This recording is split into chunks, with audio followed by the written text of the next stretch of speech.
Tsambang walang sablay na naman ito. Rye bread. At nilagay ko na nga sa mixer ang all-purpose flour at brown flour. Isinabay ko na ang yeast, sugar, at salt. Kinabit ko na ang paddle at sinimulan ko na ang paikutin. Tinahandahan ko ang paglagay ng tubig hanggang sa ito ay maubos na. Fast forward ng konti at hinipo ko na sa ilalim. Nung medyo mainit na ay itinigil ko na ang pagmix. At tinanggal ko na ang dough. Dali! Dust ng konting flour. Malambot ang dough pero ang hirap tanggalin.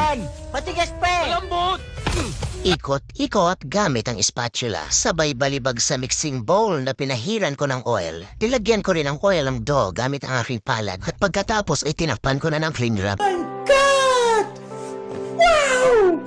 Tinanggalan ko na ng plastic at kinarate ko na. Ikot-ikot, oras na para hulmahin. Dahan-dahan kong hinulma para maging oval shape na. Tapik-tapik lang with love and care. Nangyayari nga sa akin yun. Pagkatapos ay hinati ko na sa 4 na bahagi. At ang natitirang isang maliit na parte ay hinati ko naman sa 3.